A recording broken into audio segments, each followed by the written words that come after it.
Good afternoon, everybody, and welcome to The Good Life or Living the Dream. And seeing it's a very cold winter's day, we're going to really talk about warm places like hothouses. But I'm Margaret Crawford, and my two presenters today, which I hope are going to be forever, Marnie. Hello, Marnie. Hello. And Anna-Marie Kingsley. Hello. It's Marnie Rutherford, I should say. Anyway, so we're kindly sponsored by Joan Kelly Real Estates from Carterton. And this program's aimed at people who are either living on the block or thinking of living on the block, leaving town and living that wonderful dream. And we've covered all sorts of topics. We've covered buying the property, what sort of accommodation you need, a bit about planting crops. We've had a thing about sheep. So if you want to go, you can go back, and you probably still get them on YouTube, which we didn't realise we were on TV. No, we did not. And there are podcasts. They're on for usually about 3 months. This one will be on this afternoon.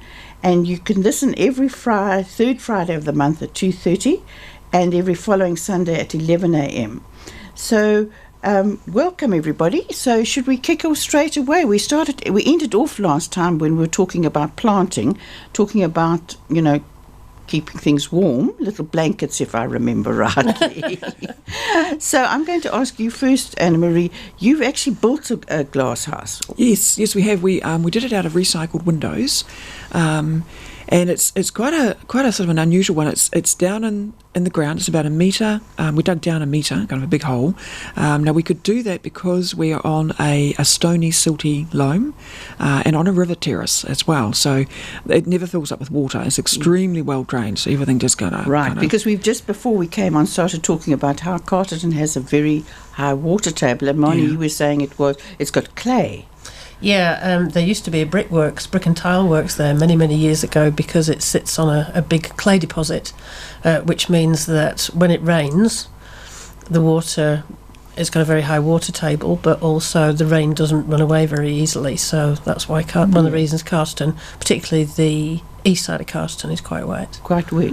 So you're very lucky, Anna-Marie. You didn't produce a dam, you produced a sunken greenhouse. A sunken greenhouse. And there's a couple of reasons why we've done that. One of them is that there's a lot of latent heat held in the soil over winter. So it's like having your water tank, which has also got latent heat in it, which means that there's heat in that. Even when it's 4 degrees, it's still producing more heat than the -3 degree frost kind of thing. So in that way, it actually protects it. So the soil it stores heat during the summer and then very slowly releases that during winter. So on a really cold morning, there's actually heat coming out of the soil back into your glass house. Now, would that be affected with this clay? I mean, if we damp all the time, wouldn't that affect Clay does tend to be colder because there's not a lot of air stored in it, and it tends to be quite a sort of a solid kind of a thing. But you can mitigate that. We also have our glass house up against a shed as well. The east side of the glass house is up against a big corrugated iron shed with a roller door. So that sucks up a lot of heat during the day as well. So that corrugated iron wall, also releases the heat from the air that's inside the shed back into the glass house at night as well. Okay. And then at the back of the glass house, we've got a 40 centimetre thick retaining wall that's made out of bottles, like old beer bottles. My husband had to drink 3,400 beer bottles. We won't ask over how long. Never mind. It wasn't as long as you'd hoped. It was a little bit soon. I did have a lovely woofer from Hong Kong who looked at the amount of bottles. Goodness me, he said, did your husband drink all of those in 1 year? He must be very strong. And I said, it wasn't quite a year. But anyway, somebody obviously had to take one for the team, so my husband did that very bravely. And then we painted, so we concreted the wall in. Used kind of something like a cob, but without the cow manure, using on the outside, which is, what is it? Pine needles and cement, and that kind of just added a bit of bulk on the outside as well, and that kind of added insulating it as well. Yes, and the bottles, we lie them on their sides, and then just stack them up and you just pour concrete over the top. Now my dear husband wants to know, which way do they point? Anywhere you like. Anyway you like. Okay. It's actually, he gets very pedantic about these things. As you would. Well, yes. You kind of need to go both ways, actually. Yeah. Hello, good lifers. Yes. I'm coming because I think I've left my glasses in here. Oh, no, you haven't. No. So sorry about. I thought we'd done something wrong again. No, it's lost him. It's the age, my dear. It's the age. Yeah, no, it doesn't help though. Okay, so they can point anywhere. They can It's point actually anywhere. because it's the air Yeah. inside that's It warmed is. up. That's right, Acts yes, as the yeah. insulation. But yeah, but yeah. if they have, don't you want the round big bit facing outwards to get the warmth? No, the heat, because we paint the wall black. Okay, and that heats the whole thing That up. heats the whole thing up. When the sun hits a black wall, as you know, if you've ever put your hand on something that's white and then put your hand on something that's black sitting in the sun, Yes. the black one is a lot hotter. Yes, it absorbs the extraordinary. heat. It absorbs Yes. an enormous amount of heat. So the black wall at the back of the glass house that's on the south side sucks up a huge amount of heat, and that puts it back into the air that's in those bottles. So it's 40 centimetres thick. It's got another, in your beer bottle, it's got another 10 to 15 centimetres on either side of concrete and pine needles and cement. But does the whole? I mean, is the little bottle go all the way through, or is it Yeah. just? Yeah. Okay, Oh, so no, sorry, there's cement on the outside of that as well. You can't see the bottles. Oh. No idea Yeah. how much my husband's drunk. Oh, okay. So they're sort of kind of hidden in there. Yeah, they just- had Yeah, they are. Oh, Yeah, because that's the right, yes. glass, the bottle walls I've seen is that you see the bottle. That's because they're lovely. That's Yes. Earthship. That's Yes. that's a little bit different. Yeah. That's also providing light. Oh, that's true. This So, is on the so south for side, yeah. I mean, the insulating, using bottles for insulation is a very, very old idea. The oldest example I can think of this is Victorian, and they used to use it for insulating floors, concrete floors. So if you wanted to build something like a pigsty, pigs hate being cold. They hate a draft and they hate being cold. So when you build your floor, you put wine bottles in and you lay them nose to tail, nose to tail, nose to tail. You concrete the whole thing over the top, and the air in the bottles heats up, and it's like underfloor heating. Now that we should have spoken about when we talk about accommodation, when people were doing like your rammed, was it soil house? Oh, the rammed earth, yeah. The rammed earth. Oh, okay. We learn all the time. Yeah. So I know they do it with stones. You can put stones under, as long as you've got hot air going through, and the stones heat up, and then they'll give back. So, okay, so you did mention Victorian. Can we just talk a little bit about the origins of this great idea of glass houses, hot houses, greenhouses? I mean, I think is that interspersible to say either?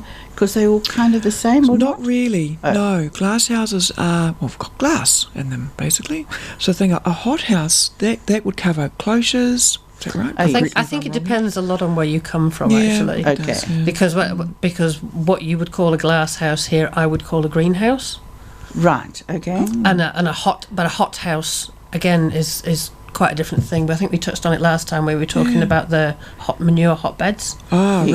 right. Okay. Yes. I think that's Yes. more of a But hot we house where it's talk- actively heated. Okay, before we came on, we talked about origins, and I had done a little bit of reading, like I should do, and I found the earliest ones were in Roman times, where they used mica, very thin mica, instead of glass. They didn't have glass, and would heat things to grow things like salady things over winter for people who were rich. And originally it was basically for rich people, because even in Europe, it was the rich who could afford that sort of thing. And of course, then when people started collecting plants from other countries, they needed some way to keep them warm over winter. Because you mentioned Yes, oranges. Or Oh, orangeries. oranges. Yeah, orangeries have been around for quite a long time. They were just basically big conservatories built onto the side of large houses, or some of them were standalone items. And in the UK, because growing citrus in the UK is difficult because the climate really doesn't lend itself to it, particularly when you get sort of the Midlands and up. An orangery means that you can grow citrus in places that you normally couldn't. And they were big, these things. They had entire trees inside them, an entire orchard inside them of citrus fruit. And they used to take them out in summer. I know in France, the ones I saw, they were like on little trolleys. So in summer they wheeled Sometimes they trees do, out, yeah. and then in winter they wheeled them in again. Wow. So, I mean, I suppose we still do that with some plants. We can put them Yeah. away to bed for winter. But yes, and then the big growth was during the Victorian times with the growth. Also, the glass tax changed. Yes, Oh, the that window was a window Georgian tax, thing. yeah, I think that was the glass tax. They called it the window tax in the UK. But when that was repealed, because glass was horribly expensive, Yes. horribly expensive. But when that glass tax was repealed, and when people started using glass in other ways, so for example, through the Victorian period, you got the Crystal Palace, Yes. which was iron and glass, and the glass houses that were built at Kew Gardens. The new ways of using those materials meant they could build things far bigger than they had done before. And also they used iron, yes, which was an industrial new product. So that's changed. But we're talking down Carterton Way. We've dug holes and we're using stones and bottles. Yes. So we're still using our glass. Yeah, that's absolutely. right, yes, It's a really good way to recycle bottles, actually. I built a small shed at my previous property that had a glass bottle floor in it.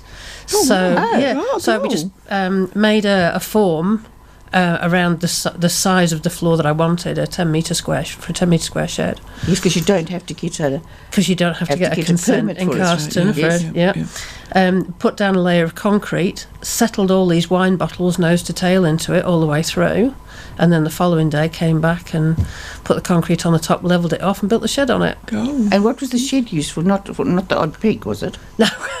No, that one I started off keeping hay in it, but then when I built a proper hay shed a couple of years later, I converted it into a garden shed. So you had little warm feet when you went in? So I had little warm feet in my potting shed. This is a whole new building method. I love it. So, but yes, so the other thing both of you have done is you've recycled windows. Yes. Yep.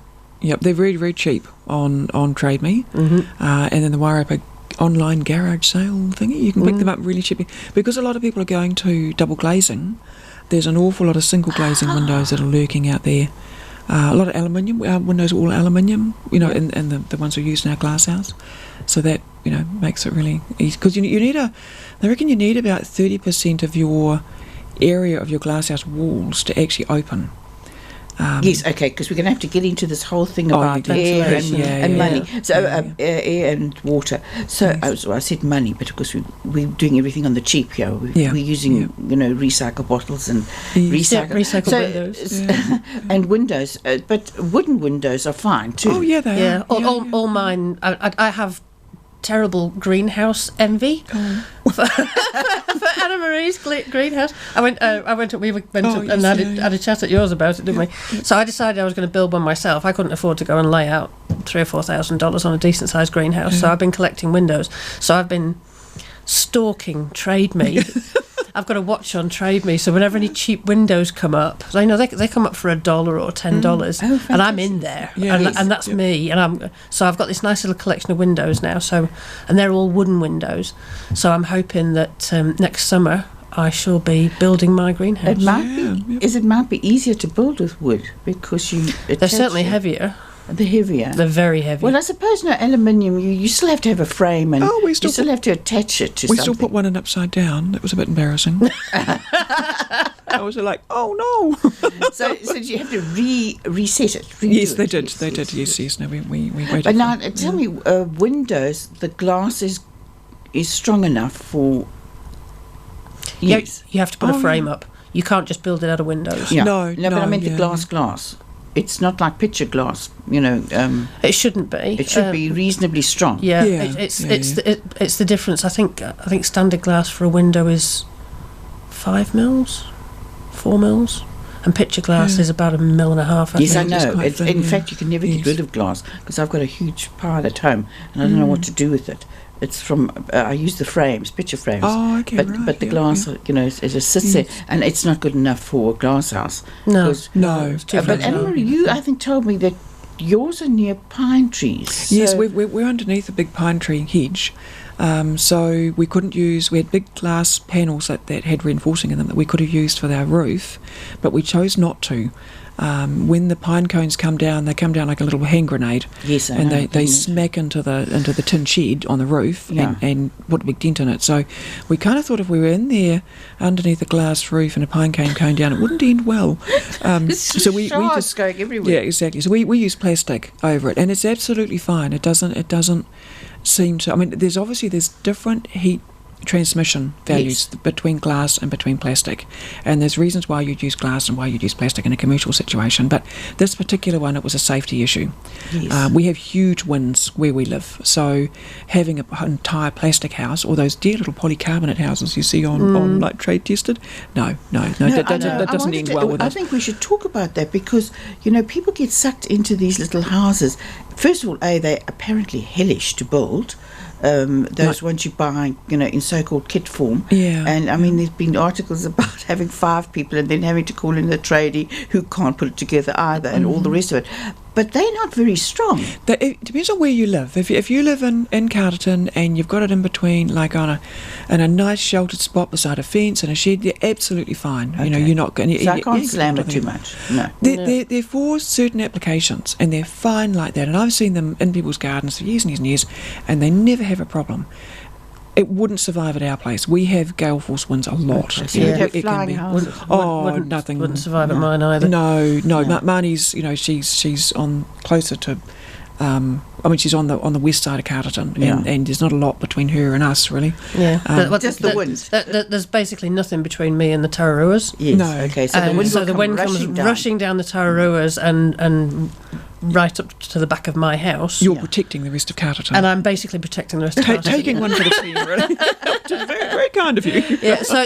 But you need to have a think about that. So for example, I don't have the same problem as Anna Marie's got with the trees, because I don't have any mature trees around the site where I want to put this greenhouse.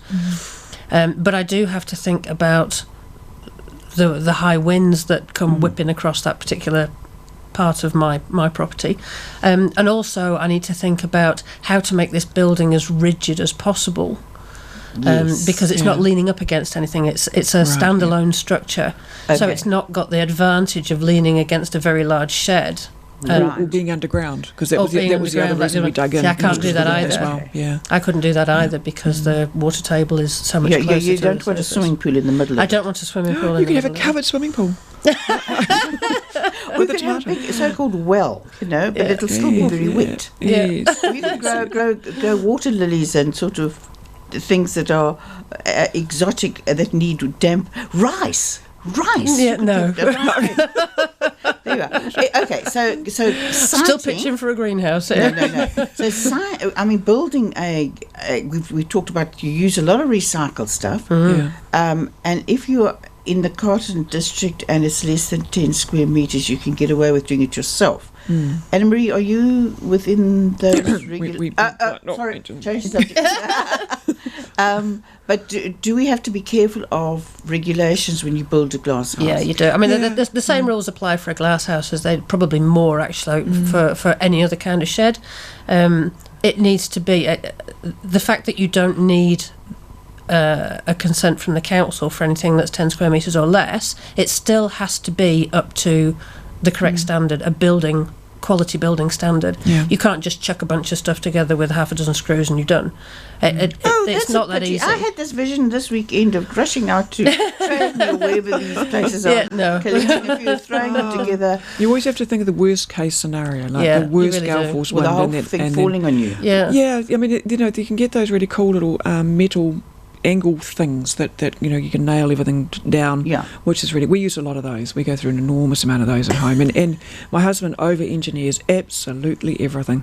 He always uses a bigger piece of wood than he needs to. He always thinks really hard about what is the worst that can happen here, and nothing's ever but that's down. a good way of building. Oh, it is a great way. You never have to worry about anything coming apart or anything, particularly when you're dealing with a lot of glass, as you would be if you were using recycled windows to build a greenhouse. You're dealing with a lot of glass. You want to be pretty sure that is as safe as it can possibly be. And I mean, the one thing about building with recycled is they're unique. They're never going to be the same. My door on my glass house was my folly. I was looking for a glass house door, and I thought, because I had the recycled windows, and I thought, they're looking a bit sort of brown.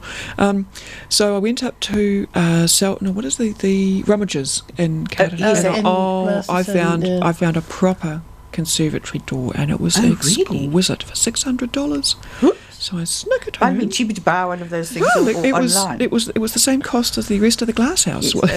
I've actually got, for mine, a really flashy flashy set of French doors that are going on the front of mine. Yes. Because I got a really good deal on Trade Me. I found a lady in Carston who just stripped out all the windows and these old 1950s glass French doors out of her house to replace them all with new windows. And she just wanted to get rid of them. They were huge, these windows. She just wanted to get rid. So I got the lot, a house lot, for $20. Oh, goodness sake. I always want to ask, have you two got trucks or trailers? Big trailer. Big trailer. We've got Big trailer. 6 trailers. I know. Okay, well, yes, you've got the machinery. I know. Last time you mentioned that, and I was most envious, but I thought ours is a bit small to have all that.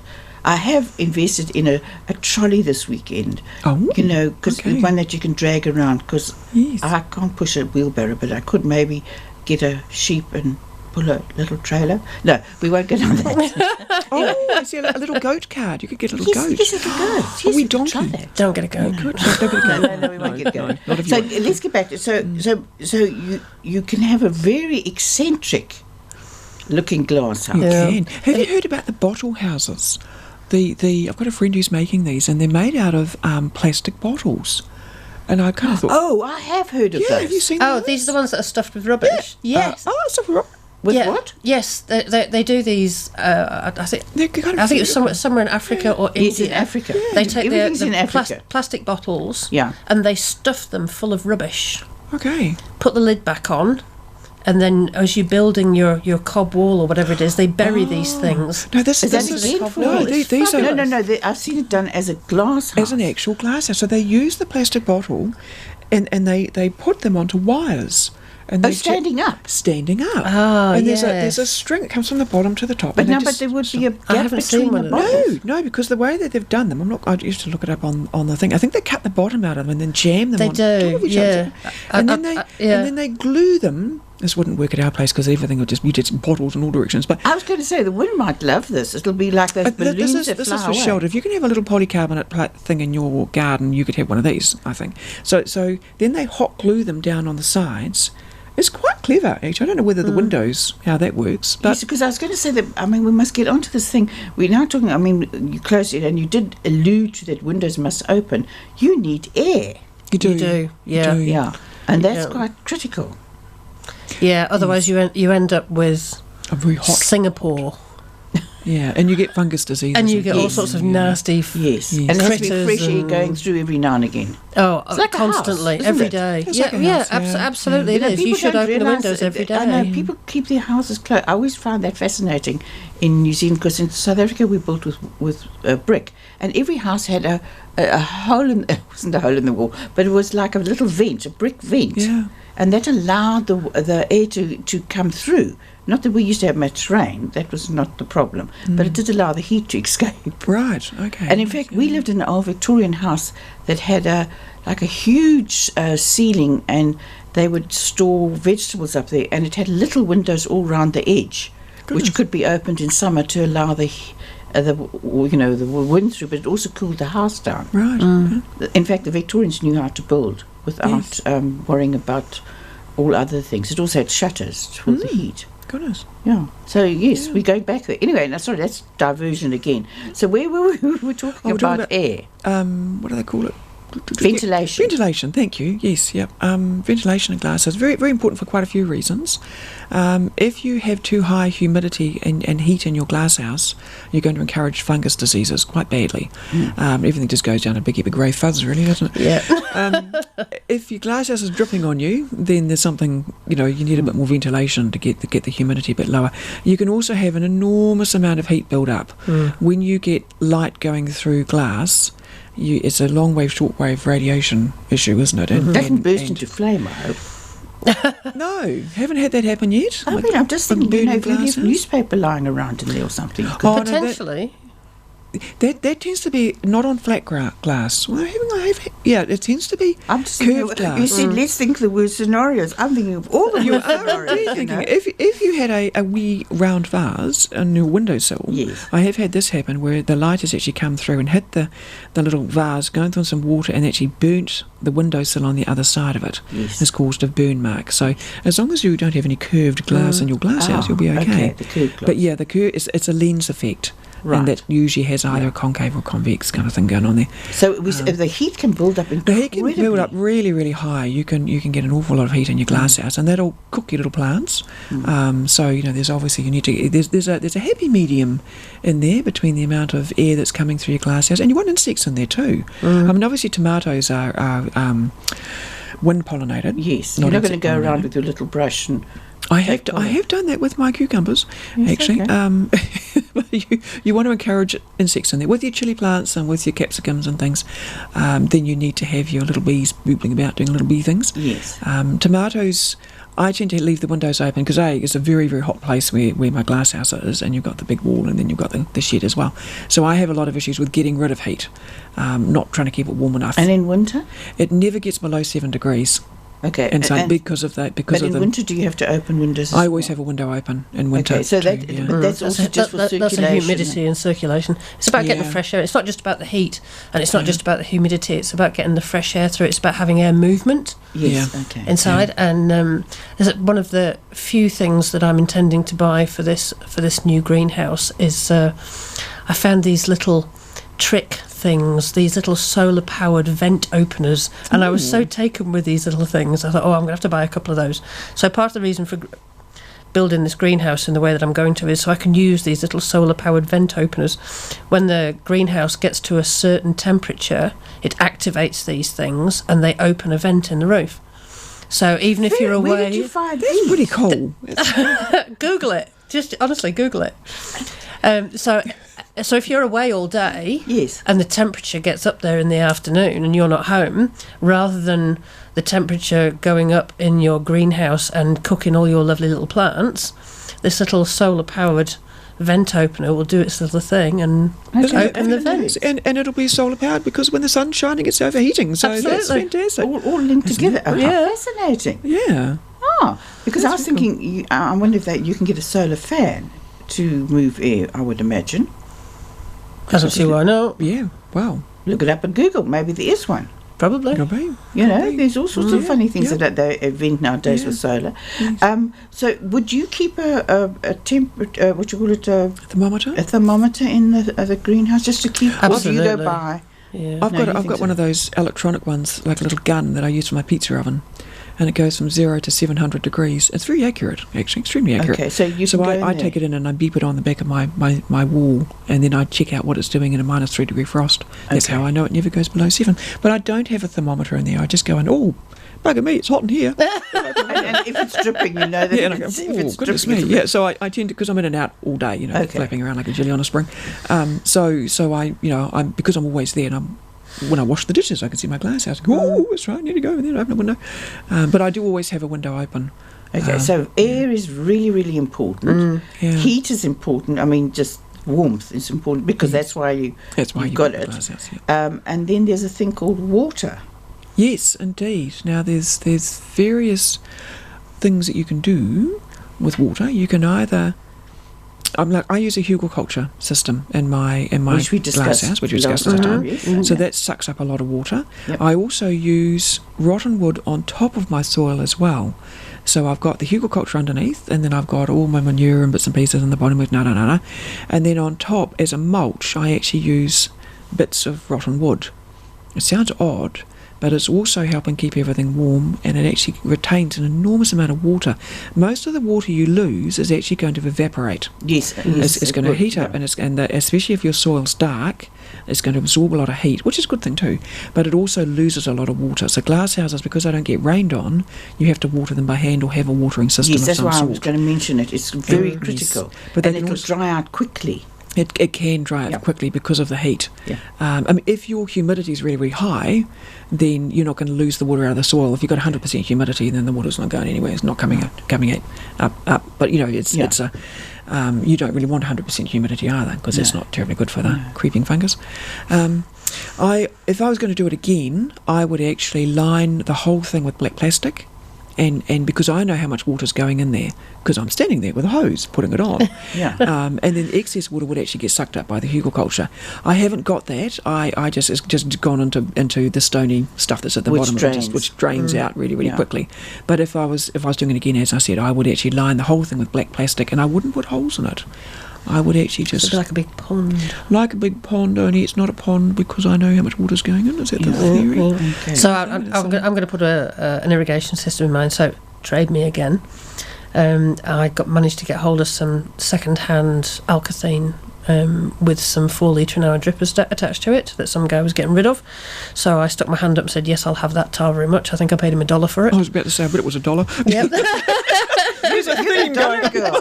Dollar girl. I thought I was tinny, but no, there's somebody more tinny than I. I look at it as keeping it out of the landfill. There we go, yes. Absolutely. So my intention is to run these down either side of this greenhouse with these 4 litre an hour drippers on, and then just turn it on and just leave it on for a couple of hours each day.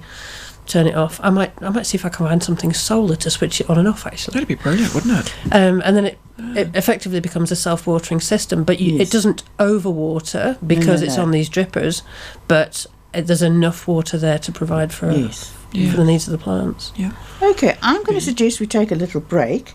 And today I brought through something that is actually a South African singer because he died this week, and he's really very famous. It's Johnny Clegg. Now, Johnny Clegg was one of the first crossover, which meant he sang in both languages. He sang in Zulu. He used to have Zulu dancing, a lot of Zulu dancing too. He was fantastic for the last 50 years. And he actually won... What did he win? He won a Order of the British Empire. So that must have been from Britain. And he got Queen's Honours. So he's very well known. Probably not so much in New Zealand. I don't know if he toured here. But as I say, he died this week, and I think he's great. And I'm going to play you Are You Ready? Because Are You Ready talks about taking that great leap of faith. And he talks at one stage about the world is full of crocodile eyes, and if you know a crocodile, they sort of half close and watch you, and when you see one, you must cross yourself twice and just get on with it. So I thought for us who go out there, jumping into the unknown, it's probably a little bit appropriate. So bear with me, it's not New Zealand. Okay, now this of course is always the great thing. We've got to play and switch off all at the same time.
Well, welcome back, everybody. You're listening to The Good Life or Living the Dream, and that was just to get you time to go and get a cup of coffee and also to dance all the way. Anyway, we're back to greenhouses or glass houses, and we've talked a bit about, keeping it healthy, and we haven't talked about what we put inside it. You did mention the beds. Now, you put in the composting or what you call it, the wood and all the rest. Yep. But do you have, tables or anything like that? No, I don't. Mine's just garden beds. Have you got a table? Are you going to be? Well, yours is still in the planning stage. Mine's still in here. Yeah. My granddad's greenhouse always had staging down one side, I seem to recall, or might have been at the end, that he used to put pots on. But my intention is just to have a big garden bed, essentially, one down either side, pretty much like yours. Yeah, I think some of them use them a bit as a potting shed and I've got a shade house that I do all my potting. Yeah. So I do have on the big heat retaining wall, I do have a shelf that I built out and then covered that with concrete as well, and I grow my seedlings on that because it sucks up so much heat, so it's so warm. Yes. Over winter, so that's quite a bit. It's very hard keeping anything alive on there in summer because it just gets a bit hot. But right. Certainly. So there we're moving on to what do we plant? What are we doing in this magical warm? Besides, I would go and sit in there in winter. It is really nice. We mosaicked ours because we could, and I had woofers on rainy days, so I thought we might as well just mosaic the glass house. But it is a really nice place to be. Yeah. Well, it's a conservatory, isn't it, in a sense? Yeah, I mean, that's what a lot of conservatories are. By another name. The chairs. Yeah, and the sort of wicker and the cup of tea and that. Yeah, no, there's none of that. It's all about productive, really. Yes. So, I mean, when we talk about it and you're living on a block, it's usually to grow things for a longer season. Well, my tomatoes are still tomatoes. Yeah, it depends. For me, the whole point of having a greenhouse is to be able to extend the growing season. Yep. Because I only actually have fresh tomatoes for about 2 months of the year, and I would like them to be a lot longer than that. They've all got to be sort of preserved or something. There's nothing like a fresh tomato. But also for growing things that perhaps wouldn't grow quite so well outside. So, like example, I grew okra last year for the first time. And okra is a little bit sensitive, to be honest. Okay. They need to be in a really hot position, really strong sunshine. Okay. And I found having them out in the garden, the temperature variations were just too much for them. I would imagine something like lemongrass, which comes from, a warmer, hot climate. Yeah, anything like that. But you can also galangal, any of those tropical-y things you could pop in there. Ginger in there? Ginger, I grow ginger at the moment, but I would be grow it in the house. It's in my sunroom. Yeah. Okay. So that you needed. It won't survive outside. Yeah. But I would be putting that outside into the. So we can actually grow quite a lot of other things other than what we've got outside, and we extend the period. I mean, like as you say, the tomatoes. That's tomatoes, the classic. Yeah, all year That's round. the classic. You can grow tomatoes then. And basil. And basil. And peppers and chilies and that sort of thing. I mean, I also grow silver beet in my glass house as well because silver beet. I know it sounds odd, but it grows. No, because it's my hate plant at the moment. And broccoli as well. You can over winter you can grow and really fast. Like obviously you put them in your because for me it's a lot about. When the cows get in, and occasionally they do, and they just mangle your entire garden, they rip everything out and eat it all, then you've still got food. Yes. And sort of... it's these wild animals that destroy our livelihood. Herds of ravaging things. And then there's the wind as well. I have lost entire crops where they've just been ripped out of the ground. All my brassicas will just get spun around and then flipped out. Right. Even though I tend to bury them and not bury them. I'll dig a little pit about 20 centimetres and put them at the bottom of that and then bring more soil in. It's constant. Yeah. So I mean, a glass house actually allows you to grow when under difficult situations. Oh yes, that's right. So you can grow more, and it's also there's frost protection as well. So I had a couple of mountain pawpaw seedlings. Very exotic things. It's quite exciting, isn't it? And that hard frost that we had about 10 days ago, even though they were under glass, the frost took the pair of them. Really? Oh, wow. Yeah. Well, I know there must have been a bad frost because I was very silly. I bought a beautiful creeper and it said on it, frost grown, I've come back and it looks very sad. Dear Donald keeps saying, "No, I'm sure it's fine," but then he always says, "I'm sure it's fine." And I took one look and I thought, you're not going to last. You really aren't going to last. Should have been covered. Yeah. You know. Some things are just too hard. And apparently lime should be kept under a frost cover. Okay. Although we'll see how we go, you know. If you can put it under an eave in a house and put it on like a north-facing slope, when you've got a lot of paving, like paving has an extraordinary heat. frost protection as well. Because all our veggie gardens are paved. Cause that meant that all that heat that gets sucked up during the day comes out at night, and it just protects things. We've had huge frosts and nothing gets hit in the veggie garden like that. I mean, this is the whole thing. Wherever you are, you've got to work out your relationship with the prevailing nature. Every property is different. Yeah. So I spent 12 and a half years living in a property to the north of Carston, to the north and east of Carston. And the conditions that I was dealing with there are very different to the conditions that I have now. Okay, so you've got to relearn.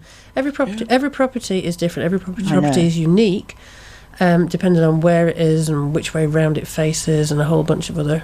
Yes, I noticed things. we're much slower in our not so much growth but ripening. Then other people will be eating tomatoes before us and we eat afterwards, you know. So maybe that's I think they bought them from the supermarket. Yeah, I know. But you know, that's what always gets you when you grow your own things. It's like the pumpkins last year. Ours didn't grow, and then they sold them at $2 each, massive ones. So I just went and bought 6 and told everyone they were fantastic, you know. Anyway, yes. So I mean, so it's vegetables we can grow, but I mean, people also grow flowers and things. But because we are self-sufficient, we talk more about. Actually, there's a very useful thing here too: grapevines. I was going to mention that. The thing with the grapevines is that because they are deciduous, they lose their. So if you grow them up the side of the glasshouse and then across the top, we've got the reinforcing mesh.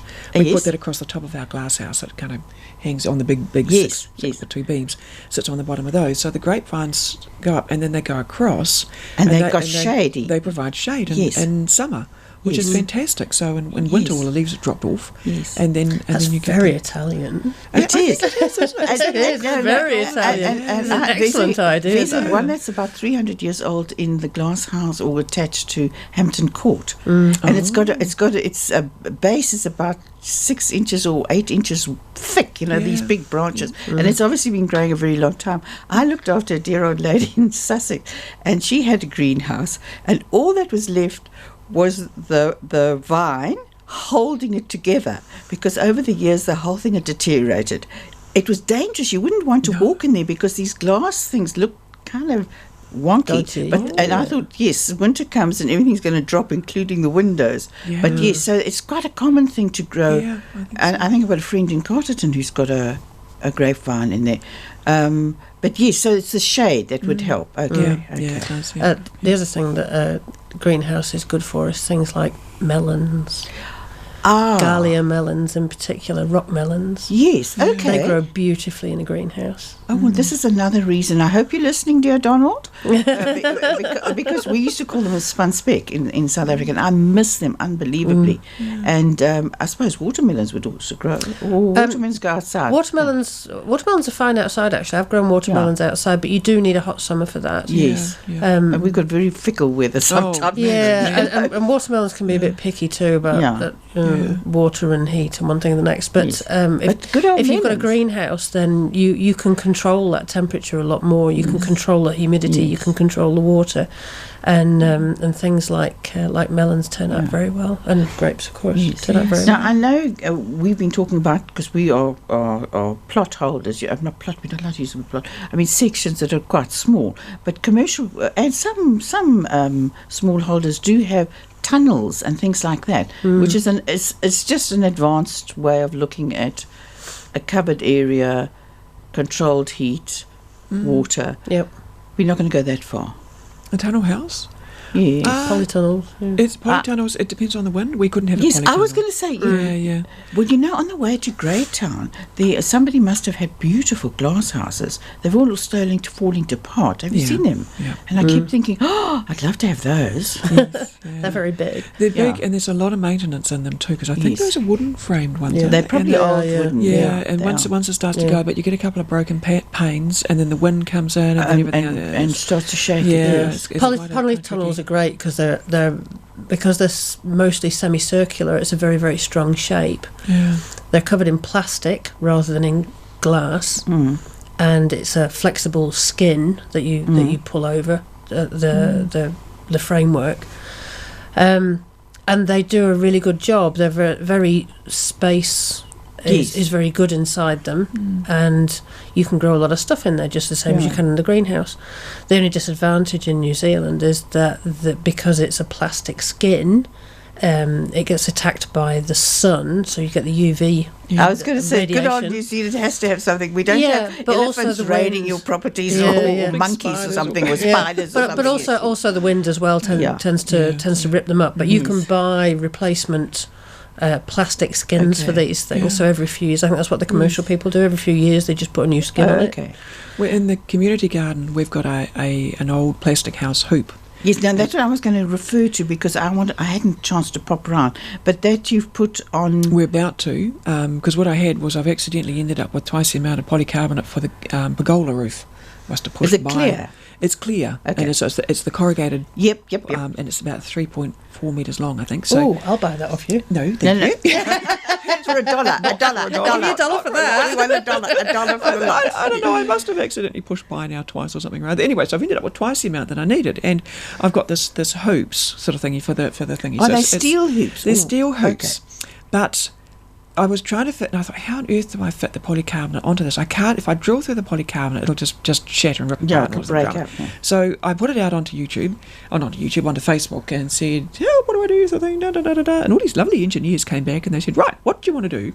And the best idea was to lay it out all flat and use strips of wood that you drill in from either side and clamp it together with these bits of wood where it joins together because they're big long bits of polycarbonate, and then slide it up over the top of the glass house, over the hoops, because the plastic wouldn't stay on the blasted thing because it get blown away.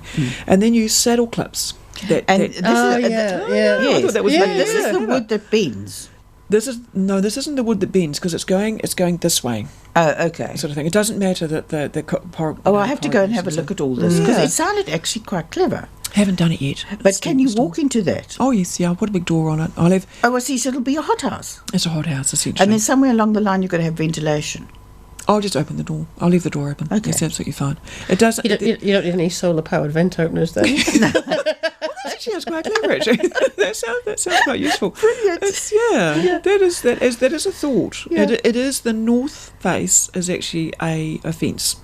Sort of Yes, thing. okay, But that was exactly the same with the polytunnel that we had there. Yeah. But the cover wasn't quite the right cover for it, so it kept ripping off. And no matter what we did, we couldn't get it to stay on. The wind, oddly, the wind actually. I was going to say, I thought that's quite a protected area. You would but it's think, not. wouldn't you? But no. Probably twirls in there. You know, Oh, I does don't this know what little. it does, yeah. That's the other thing. Wind, you forget, jumps over and then forms like a Little- circular movement, which can Yes. rip everything apart. Yes. Yes, true. That's True, what it is. Yeah. So, okay, so you can make all sorts. And I was just thinking, where can you find all these fancy ideas? And YouTube has an amazing YouTube has- amount. Yes, if you're going to buy plastic like polycarbonate or plastic for your glass house, then Red Path plastics are really good. They've got all of the greenhouse stuff. And Okay. It's got UV ratings on it and bits and pieces. Yeah. You can buy reinforced stuff. You can buy just the plastic stuff. You can come in varying shades and bits and pieces and things. So Okay. yeah, And you it's can good. buy kits. I mean, for those You of can us buy who kits, doesn't want yeah. to get into the whole thing. And I discovered that Resine on their website has a do-it-yourself how to make a greenhouse. Right. One of their okay. projects. I love it. Yeah, like yeah. Mitre 10 has now Oh, projects. I love the Mitre Oh, 10. yeah. Mitre 10. But That of all chap is so people, lovely, isn't Resine. Yes, I know you want to take them home, put them under No. your bed. And the library even has very good books on it. Don't forget our library. So there's all sorts of ways you can find ideas, but it's probably quite good to go and look at a few real ones. Yes, You well, know. it depends on what your resources are too. Yeah, what it you does. picked up from $1. You've been stalking Traby. Yeah. This is why I think a tip shop. Canada needs a tip shop. I know. Really, I know. Oh, it does. It absolutely I always does. want to go to the tip, Yeah. but I used to go to the one in Pororua. It was Yeah. fantastic. Yeah. Trash Palace in Oh, Pororua. they're just Yes. It was great. fantastic. My sister's There's got a them big- in Tasmania. Yeah, and they're there just was one in Wellington just up the road from us. And my mother-in-law, who was a very posh sort of Edwardian lady, loved it. Oh, she okay. thought this was the greatest. And I kept saying, but you've got to go home sometime. You can't take all this stuff with you. But anyway, yes, and there's a very good one. Well, not a good one, but there's a big one here in Masterton at their tip. Oh, have they got a tip shop here? Yeah, well, it's not quite a tip shop, but they do have things you can go and rummage among. But a good old tip shop is a fantastic thing. You pick up all sorts of odds and ends that shouldn't be in the tip. That's the whole Oh, thing. that's the really sad thing. I mean, you go there and you see bed ends disappearing in there. And Yeah. you see a heap of wood from the building site. And you go, I know. And it is Yeah. quite sad, it's amazing what actually. gets tipped in there. It really is. And then we all moan we've got too much, going into the tip. Well, think, how could you Yeah. use it? But then I think the Wairarapa online garage sale is actually mitigating a lot of that sort of stuff. A lot of things that would have just gone with the okay. tip are actually Yes. given away for And free. Neighbourly is another one. There's quite a lot of Yeah. stuff on Neighbourly. Well, Good, you know- good old trade me, of course. Yes, well, Yeah. throwaway stuff's terrible. After a lot of book sales, they trash the books, which Yeah. I find so sad. But Yes, that's yeah. reality too. Okay, before we go too far, but I did want to get in a bit about skill training. Using things like saws and dangerous equipment. Now, Marnie, as a smallholders forum, you used to run a couple or arrange a couple of these workshops. Does that still go on, or? Yeah, we used to go up to the Taratahi training school when that was still running, and they used to run a thing called the General Farm Skills Certificate, and you could do all these little modules for there was animal health and welfare and fertilisers and all sorts of interesting things. But you could also learn how to drive a tractor and learn how to manage a chainsaw and And all that these was other all exciting part. I mean, things. you didn't have to be registered for a whole course. You could just do odd things. You registered for the course, Oh, but then because it's modular, so you could pick which modules you wanted to do, and you just did them over a 2 or 3 year period as you wanted them. Incredibly useful. Unfortunately, that's gone by the by now. So we find ourselves less educated, perhaps, than we were.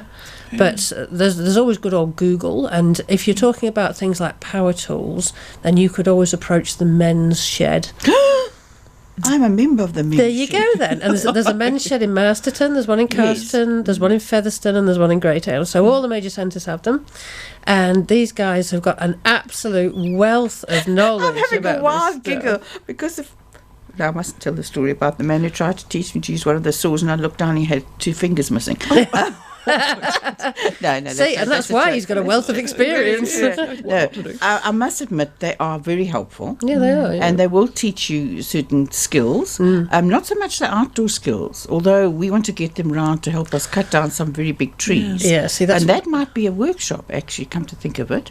that's where you need something like the smallholders. Yes. Because we run workshops. We ran a calf workshop last weekend, actually. Got people to come down. The vets came down, and the MPI came down, and they talked about raising calves and all the rest of it. It was really good. Yeah. We're going to be running a sheep workshop in a couple of months. Now, Marnie, where are these notices that tell everyone about this? Facebook. Oh, you've got a Facebook page? Because I was going to say you used to have a web page. Yeah, no, I never got onto a web page, but I run them through a Facebook page. So I run them on the local. Any Facebook page which looks like it's vaguely something to do with animals, so animals for sale, livestock, local gardening But aren't your pages. listeners, 3 and 4 of you, where Facebook, yeah, Facebook. but If you just Google it, is it Wairarapa smallholders? Wairarapa smallholders, Wairarapa, yeah. right, okay. So they're all headed up as Wairarapa smallholders. So if you search on Facebook for Wairarapa smallholders, We'll come any across it. event that we've got going on will come up. And we pray that Taratari comes back. But I discovered there was Open Polytechnic runs one called Certificate in Primary Industry Skills, and it has a wealth of all sorts of things. But Open Polytech is you do it by correspondence, yeah. and I couldn't work out how you do servicing tools and machinery. You could do it on YouTube too. There's a you see, lot that's of right. really, really good YouTube Oh, stuff. YouTube in is there. your friend. YouTube is your friend. I love YouTube, Yeah. yeah. Oh, I know. it's really, really We're on YouTube as well. fan. You YouTube. know? And there are always, to be honest, there are always people around who are prepared to help. I mean, a site like Neighbourly, if you put out something onto Neighbourly to say, I need someone to show me how to sharpen an axe or to Mind you, whatever else, you whatever talk else, about you the know? men shed.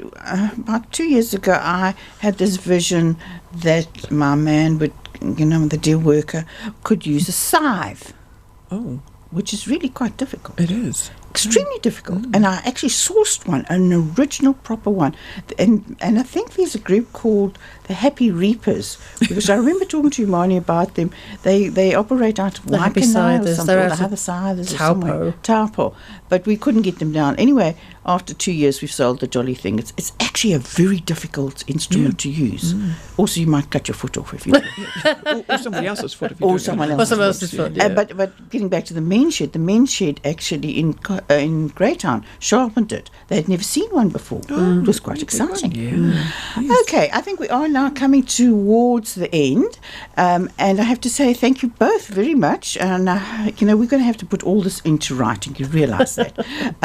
But thank you both for coming along, and we'll be on the air next 3rd Friday 2:30. Okay, so thanks everybody. Bye. Thanks, Margie. Thanks.